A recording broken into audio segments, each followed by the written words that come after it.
Hello students, तो आज हम बात करने जा रहे हैं मॉडल ऑफ टीचिंग के बारे में, यानी कि शिक्षण प्रतिमान के बारे में। तो इससे पहले हमने कम्युनिकेशन स्किल अपना कंप्लीट कर दिया है। तो आज हम बात करेंगे मॉडल ऑफ टीचिंग की। मॉडल क्या होते हैं टीचिंग के, यानी कि शिक्षण प्रतिमान क्या होते हैं, इसके बारे में हम जानेंगे कि ये क्या है, इसकी ज़रूरत हमें क्यों पड़ी, ये कैसे बनाए जाते हैं और कौन कौन से जो मॉडल ऑफ टीचिंग है उसको आज हम फॉलो करते हैं। तो इसके बारे में आज हम बात करेंगे। तो अगर मैं बात करूं मॉडल की, तो मॉडल जो टर्म है इसके दो मतलब निकलते हैं, या दो वे से हम इसको डिफ्रेंशिएट कर सकते हैं। पहला तो हमारा आता है in the form of some ideal. तो कौन सा आ सकता है यहाँ पर, in the form of some idol.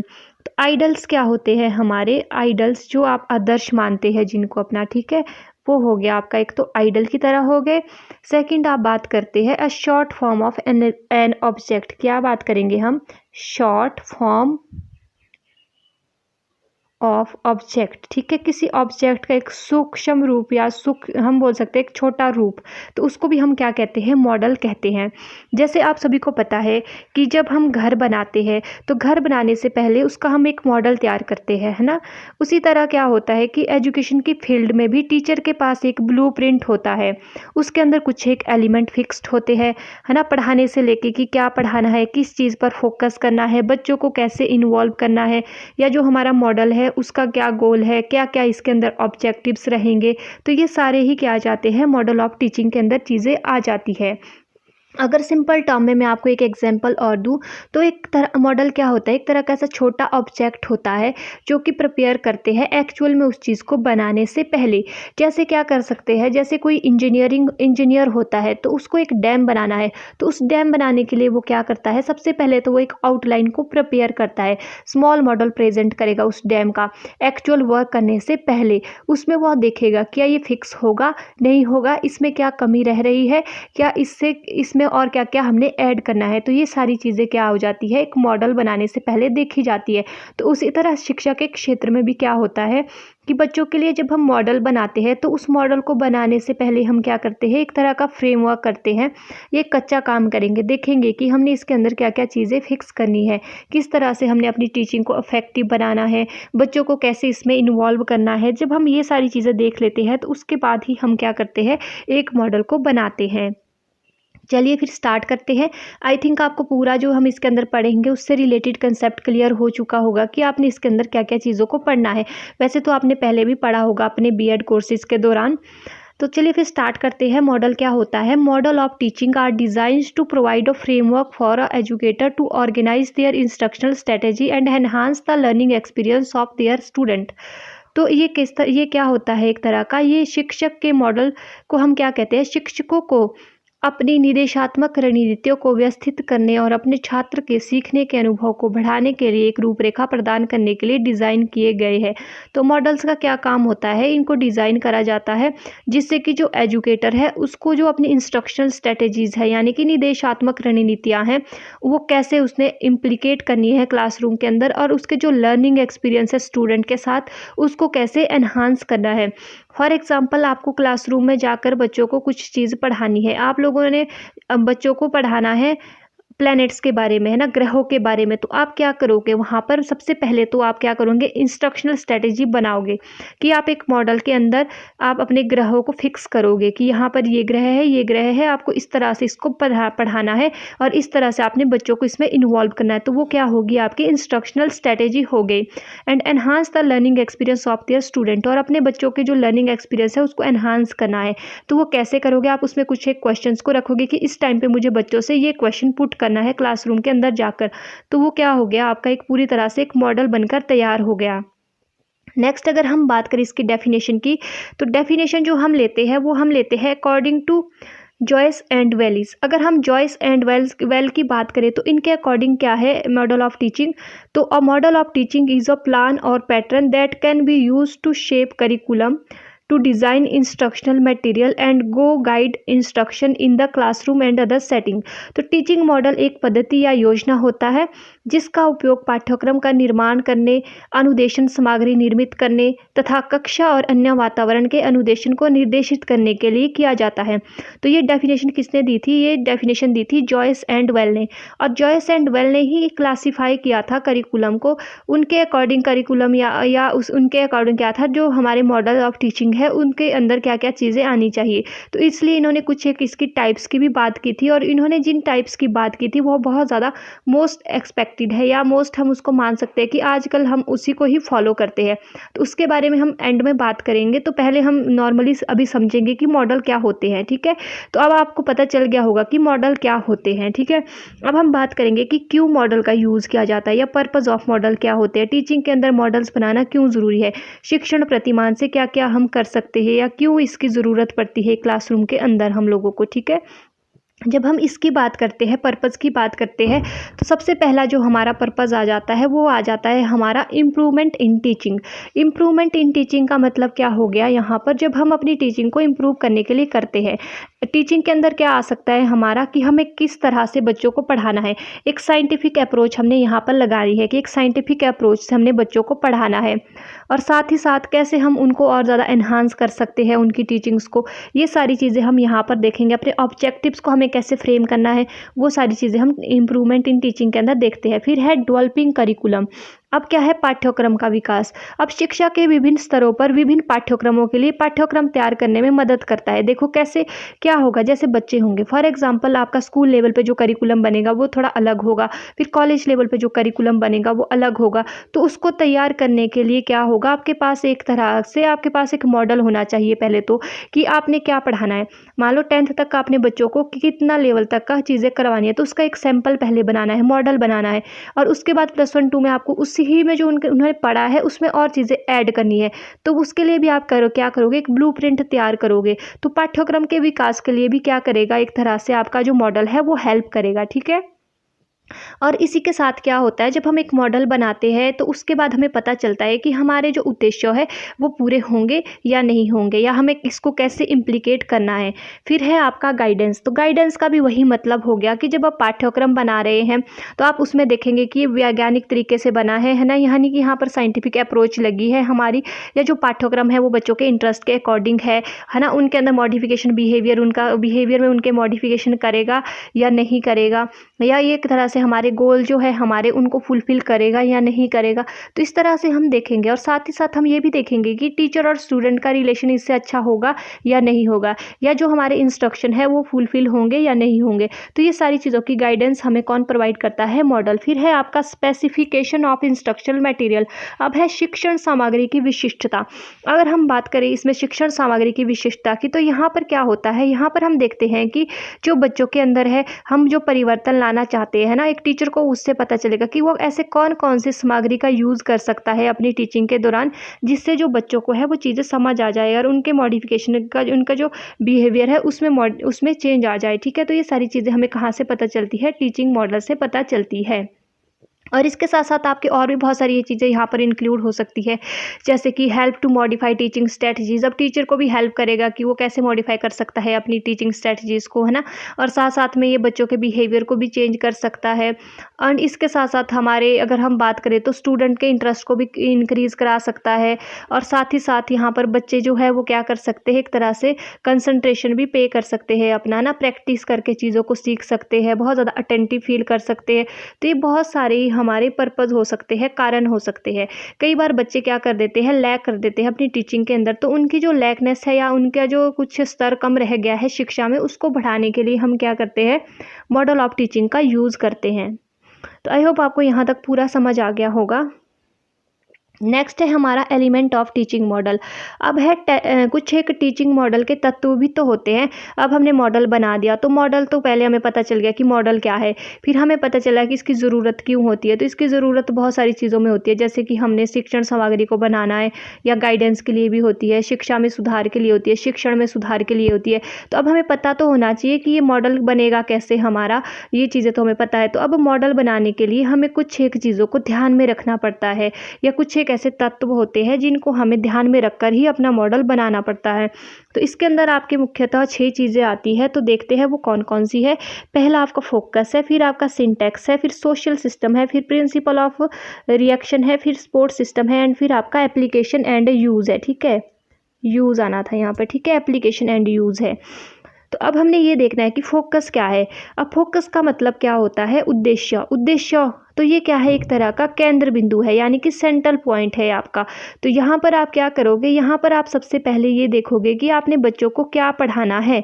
आपके कुछ ऑब्जेक्टिव्स होने चाहिए, उद्देश्य होने चाहिए, है ना, स्पेसिफिक ऑब्जेक्टिव्स होने चाहिए। यहाँ पर आपने देखना है कि आप किस मेथड से बच्चों को पढ़ाएंगे। यहाँ पर हो सकता है कि आप ऑब्जर्वेशन के मेथड से बच्चों को समझाए है, या कंसेप्ट फॉर्मेशन के माध्यम से बच्चों को समझाए। तो वो क्या है, आपका उद्देश्य है कि मुझे पूरी क्लास में आज बच्चों को सिर्फ और सिर्फ ऑब्जर्वेशन यानी कि अवलोकन विधि से पढ़ाना है, या कंसेप्ट फॉर्मेशन की विधि से बच्चों को पढ़ाना है। तो वो क्या हो गया, आपका उद्देश्य जो आपने निश्चित कर लिया है। फिर है सिंटैक्स। सिंटैक्स यानी कि संरचना। अब क्या है, सिंटेक्स का मतलब है स्टेप्स। यहाँ पर आपने स्टेप्स का ध्यान रखना है।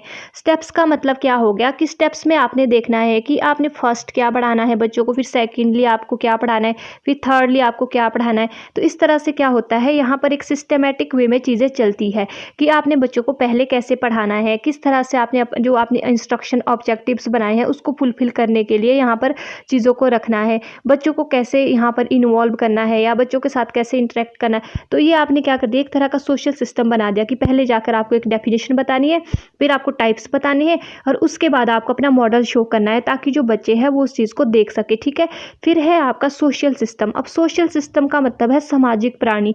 अब यहाँ पर क्या आता है, relationship between teacher and student, कि स्टूडेंट और टीचर का आपस में कैसा संबंध है।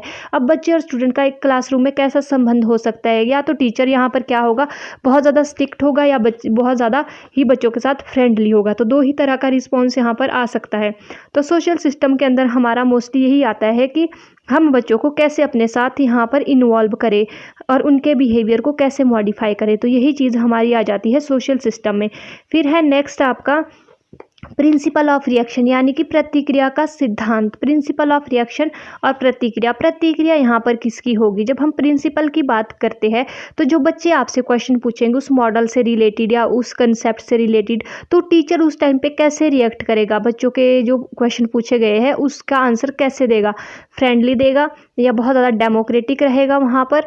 ठीक है, तो और यहाँ पर साथ ही साथ ये भी पता चलता है कि जो आपका स्टूडेंट है वो एक्टिव है क्लासरूम में या नहीं है। तो प्रिंसिपल ऑफ रिएक्शन होना एक बहुत ही इम्पॉर्टेंट पार्ट हो जाता है। फिर है आपका सपोर्ट सिस्टम। अब सपोर्ट सिस्टम यहाँ पर क्या होता है आपका, यहाँ पर होगा कि आप जो पढ़ा रहे हैं उसके साथ साथ आपने क्या करना है, कुछ एक स्पेशल एडिशनल फैसिलिटीज़ को भी ऐड करना है। जैसे अगर आप बच्चों को मॉडल्स के थ्रू पढ़ा रहे हैं तो आपको क्या करना है, यहाँ पर या तो आप बुक्स को ले सकते हैं रेफरेंस में, या लैब बच्चों को लैब में ले जा सकते हैं। इसके साथ साथ आप यहाँ पर चार्ट्स का भी यूज़ कर सकते हैं। तो इस तरह से आप और ज़्यादा चीज़ों को यूज़ करके उनको और ज़्यादा एडिशनल नॉलेज दे सकते हैं। तो इस तरह से क्या होगा कि आपने जो फर्स्ट में फोकस में आपने ऑब्जेक्टिव्स बनाए थे वो आपके फुलफिल हो जाएंगे। फिर सिक्स्थ है आपका एप्लीकेशन एंड इफेक्ट। ठीक है, या यूज़ कह सकते हैं हम इसको।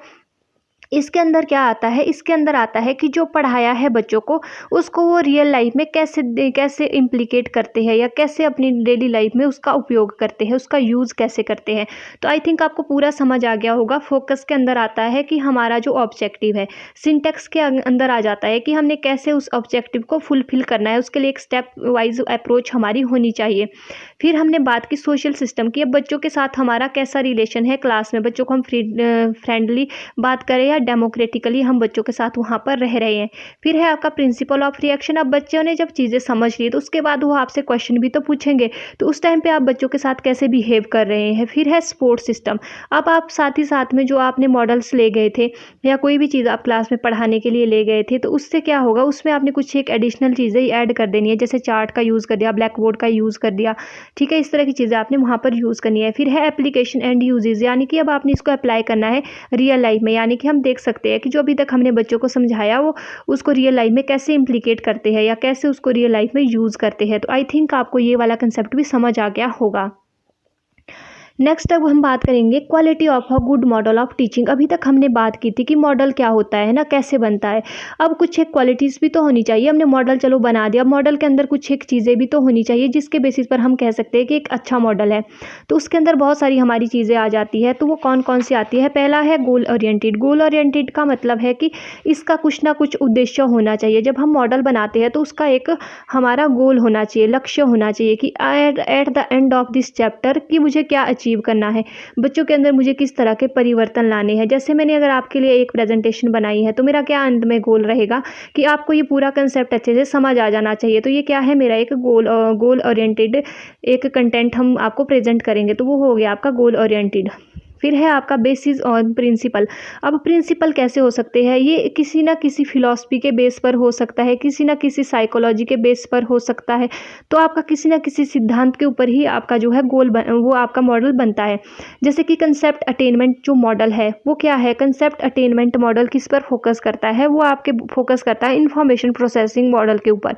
तो उसके अंदर आप डेटा, सोच विचार के ऊपर जहाँ आप फोकस करते हैं, तो वो क्या हो गया कि वो बेस किसका बेस है? वो बेस लिया गया है आपका कॉग्निटिविज्म से। ठीक है, तो कुछ ना कुछ बेस होता है आपका जब भी आप किसी मॉडल को बनाते हैं या टीचिंग मॉडल को बनाते हैं। फिर है हायरार्किकल स्टेप।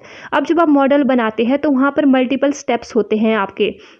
जैसे कि हमने सिंटैक्स में भी बात की थी, तो सिंटैक्स में हमने क्या बात की थी कि हमें पता होना चाहिए कि पहले तो हमारे उद्देश्य फिक्स होने चाहिए, फिर हमारे उसके ही अराउंड हमारी जो सारी चीज़ें होनी चाहिए, फिर हमारा लर्निंग मटेरियल होना चाहिए, फिर बच्चों के साथ इंटरेक्शन होना चाहिए।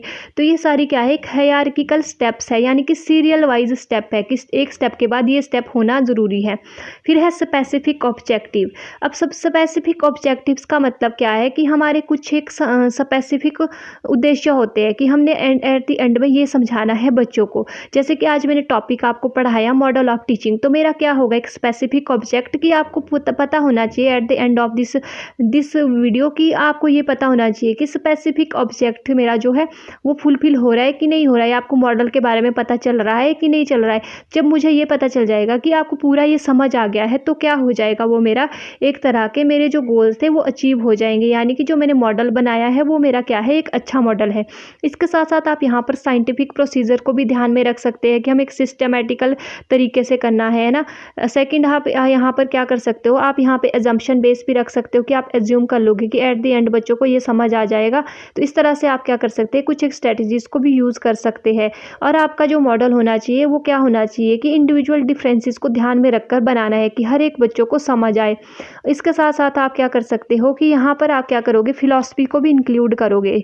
ठीक है, और साथ ही साथ में आप यहाँ पर और भी बहुत सारी चीज़ें ऐड कर सकते हो। जैसे कि आपने यहाँ पर ऐड कर दिया कि डेवलपमेंट ऑफ ह्यूमन एबिलिटीज़ का भी आप ध्यान रखोगे, या मैक्सिम्स ऑफ टीचिंग का भी आप ध्यान रखोगे कि आपकी जो जब आप मॉडल बना रहे हो तो वो एज के अकॉर्डिंग हो, बच्चों को समझ आए, है ना, सिंपल टू कॉम्प्लेक्स जाए। इस तरह से बहुत सारी चीज़ों को ध्यान में रखकर हम अपना मॉडल बना सकते हैं। तभी हम एक मॉडल को एक अच्छा मॉडल कहेंगे जब उसके अंदर ये सारी जो हमारी चीज़ें हैं वो अच्छे से हमने इम्प्लीकेट की होगी। तो आई थिंक आपको ये पूरा समझ आ गया होगा यहाँ तक। तो अब हम नेक्स्ट जब बात करेंगे, अब हम बात करेंगे कि क्लासिफिकेशंस की, या हम बात करेंगे टाइप्स ऑफ टीचिंग मॉडल की। तो जब हम टाइप्स ऑफ टीचिंग मॉडल की बात करते हैं तो इसके अंदर हमारी जो सबसे मेन, वैसे तो बहुत सारे जो साइकोलॉजिस्ट हैं उन्होंने अलग अलग आपके टीचिंग मॉडल्स को प्रतिपादित किया है, बट हम जो एक मोस्ट एक्सपेक्टेड या आजकल जो हम पढ़ते हैं जिसको हम बहुत ज़्यादा ही मान्यता देते हैं कि इस तरह का हमारा एक टीचिंग मॉडल होना चाहिए, तो हम वो फॉलो करते हैं teaching model Joyce and Weil का। तो किसका मॉडल हम फॉलो करते हैं? जॉयस एंड विली का टीचिंग मॉडल हम फॉलो करते हैं। तो यहाँ पर इन साइंटिस्ट का नाम ने, या हम इसको फिलोसफर भी कह सकते हैं या इनको सोशल साइकोलॉजिस्ट भी कह सकते हैं। तो इनका जो मॉडल है टीचिंग मॉडल, उसको ही हम आजकल बहुत ज़्यादा यूज़ करते हैं। तो इनका जो हमारा मॉडल का सिस्टम है उसी के बेसिस पर हम मैक्सिमम टाइम पे मॉडल्स को पढ़ते हैं। ठीक है, इसलिए आपको ये जानना बहुत ज़रूरी है कि इनके अकॉर्डिंग मॉडल कौन कौन से होते हैं। फर्स्ट इन्होंने बात की थी इंफॉर्मेशनल प्रोसेसिंग मॉडल के बारे में। अगर हम बात करें इनके फर्स्ट मॉडल की, इंफॉर्मेशन प्रोसेसिंग मॉडल की बात करेंगे, तो यहाँ पर सबसे ज़्यादा फोकस किया जाता है कि आपने कैसे डाटास को देखा, कैसे उसके बारे में सोचा, मतलब डाटा फैक्ट से रिलेटेड जितनी भी आपकी चीज़ें आती है वो यहाँ आ जाती है। इन्होंने ये मॉडल आपका 1972 में दिया था। ठीक है, 1972 में यहाँ से ये इन्होंने दिया था। तो इसके अंदर ये बात करते हैं 6 मॉडल्स की, जिसके बारे में हम थोड़ी देर में डिस्कस करेंगे। नेक्स्ट है आपका सोशल इंटरैक्टिव मॉडल।